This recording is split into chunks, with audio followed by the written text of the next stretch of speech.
Hello everybody, James Rink here. Behind me is the Skull and Bones tomb site here at Yale University. I put together this report with help from Christy Campbell and also Priscilla.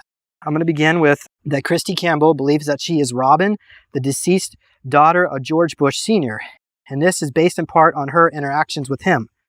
Priscilla is going to talk about Saint Germain here in the second half of this presentation. So let's go ahead and begin.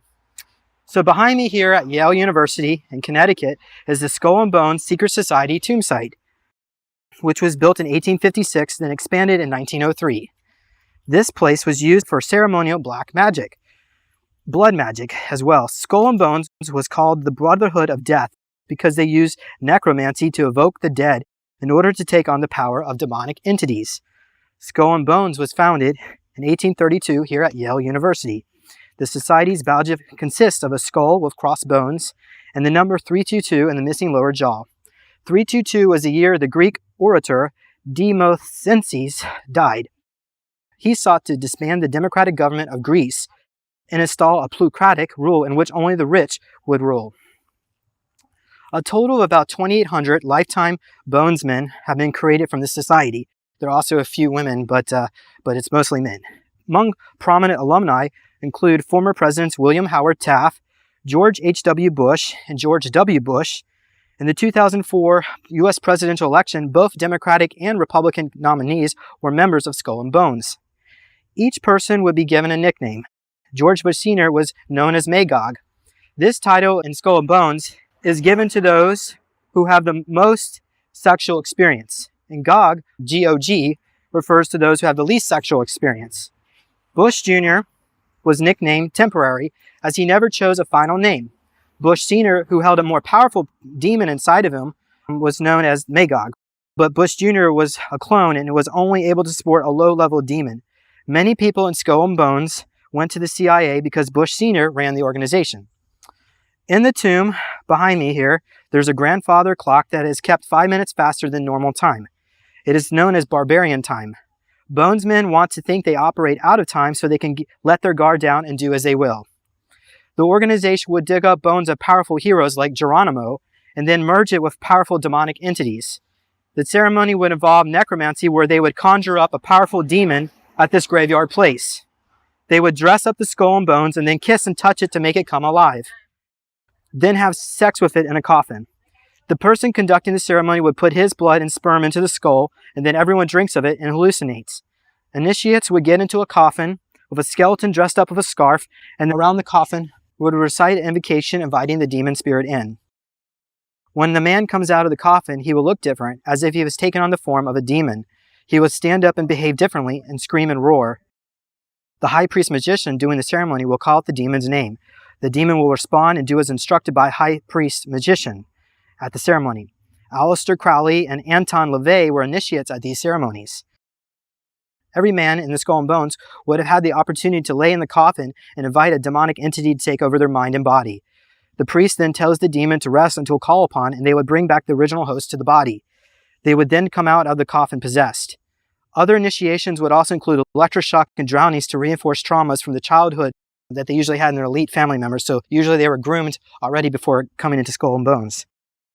Usually new initiates' mind was already split and conditioned during childhood for this kind of trauma. They are easily able to invite a demonic entity as an altar or many altars over time. One person may have many demonic entity altars over time. To trigger this altar, they would wear the same clothes they wore when they became possessed. They would show the demon a scarf and the entity would say, "That is mine." These ceremonies don't have much power because the interacting demons are distorted fractals of a greater universal mind. So now this is a channel message from Priscilla about Saint Germain, and it's all about this particular place. So according to Saint Germain, he's one of the avatars of the new age of Aquarius, but he says that here on planet Earth, the polarization of the extreme differences of light and dark, there are many different extremes. On a higher level, all is one. It is the same consciousness and universal mind. This polarity cuts like a blade through the perception of our reality. People say that this realm has been overtaken or hijacked from a human perspective, but on a higher level, the game was designed to be widely diversified. As bad as it can be, universal consciousness can experience and choose what it wants on 3D planet Earth. We are now at the end of a 26,000-year cycle. We move within the spiral which is converging inside of itself. So we are experiencing other dimensions in this realm as well. Beings who obtain a certain level of understanding of the densities do not have the same perspective. We as humans can be good people and bad people. In the fourth density, the gods with small g, meaning demons, divas, angels, archons, and ET even, as well as our interdimensionals, are like us. They are to a certain degree.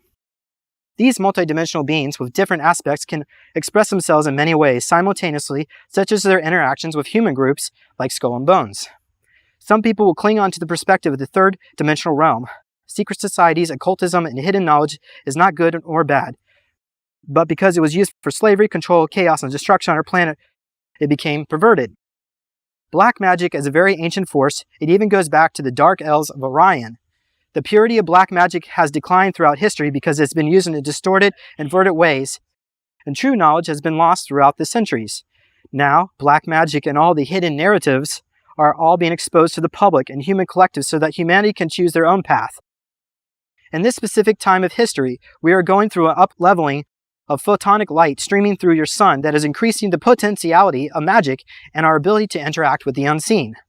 For me, there is no difference between a demon and a deity. It's all about the aspects of these forces which have been tampered with by multiple trials and errors.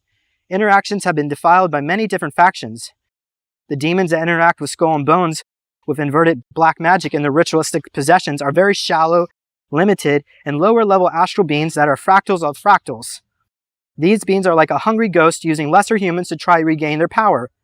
Members of Skull and Bones have an endless hunger that is never satisfied because they are taking from others instead of believing they can create themselves. As we speak, the densities are merging and secrets are being exposed that all people of planet Earth will be able to discern and choose what they want in their reality. We, as in the collective of the higher realms, are evolving together to create a better world. Every single one of us is now having the opportunity to walk into their power once again. Much love, Germain. I just know it's the lack of software.